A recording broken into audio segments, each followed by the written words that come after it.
किसी ने किया पूरे वर्ग को जिम्मेवार मानना, ये गलत है।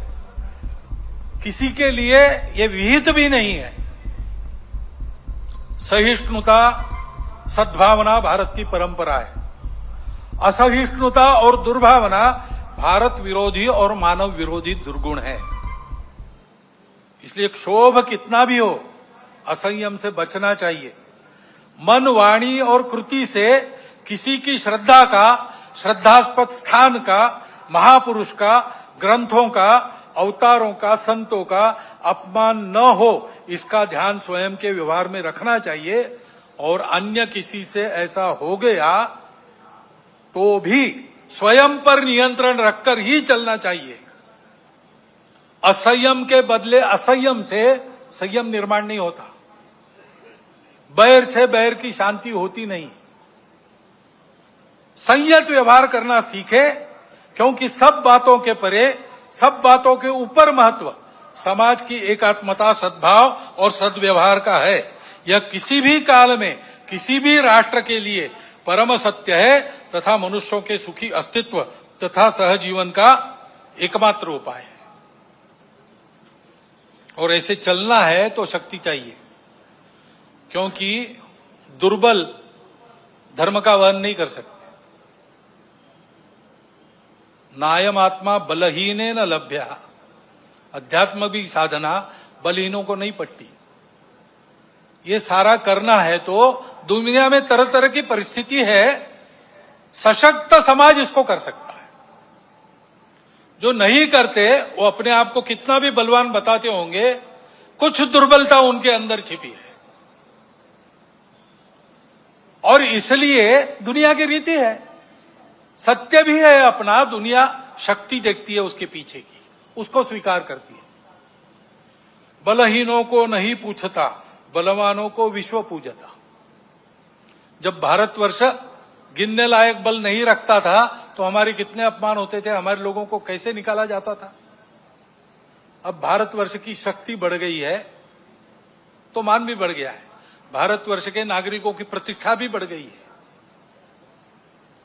भारतवर्ष जितना बड़ा बनेगा उतना उसकी बातें स्वीकार होगी, उसकी बातें सत्य है, सबके लिए है, सद्भावना परिपूर्ण है। परंतु उसका स्वीकार होना है तो शक्ति संपन्न बनना पड़ेगा। ये आज के जगत की रीति है। इसलिए शक्ति की साधना, दुर्बल नहीं रहना, शारीरिक, मानसिक, बौद्धिक सब प्रकार का बल चाहिए, संगठित समाज का बल चाहिए। उसी की साधना राष्ट्रीय स्वयंसेवक संघ करता है। परंतु शक्ति को दिशा चाहिए, दिशाहीनों की शक्ति उपद्रव करती है। और इसलिए राष्ट्रीय स्वयंसेवक संघ में बल के साथ शील की साधना होती है। शील संपन्न शक्ति विश्व में सद्भावना और शांति का आधार बनती है। साधना ही मुक्ति का शुभ द्वार है, शक्ति ही तो शांति का आधार है। लेकिन ये शक्ति शील संपन्न होनी चाहिए। इसलिए प्रार्थना आपने सुनी, अजय्यांच विश्वस्य देहिश शक्ति। अजय्य शक्ति, जिसको कोई परास्त न कर सकते, ऐसा ही है। लेकिन तुरंत कहा सुशीलम जगत ये न नम्रम भवेत। ऐसा शील चाहिए जिसके सामने आदर पूर्वक सारा जगत नम्र हो।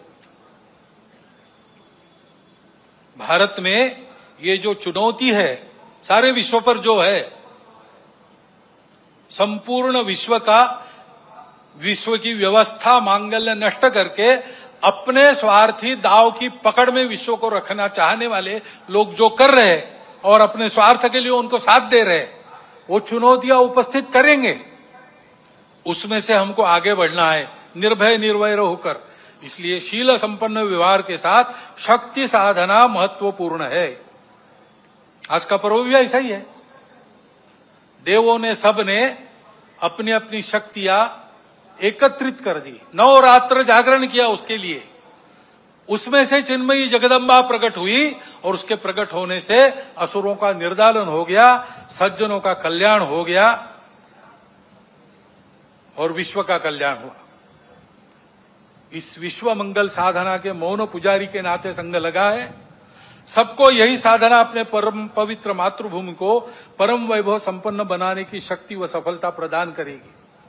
और इस साधना को देखकर दुनिया के बाकी देश भी इसी प्रकार की साधना उनके संदर्भ में उनके देश में करेंगे और सब ऐसे हो जाएंगे। विश्व के जीवन में अपने देश को सामर्थ्य संपन्न, वैभव संपन्न बनाकर सब देश विश्व में योगदान करेंगे। ये स्थिति इसी रास्ते से आएगी। ऐसी ये साधना है, सुख शांति सद्भावना युक्त विश्व को बनाने की साधना करने वाला, भारत बनाने की ये साधना है। इस साधना में आप सबको मैं निमंत्रित करता हूं और इन पंक्तियों के साथ अपने वाणी को विराम देता हूं।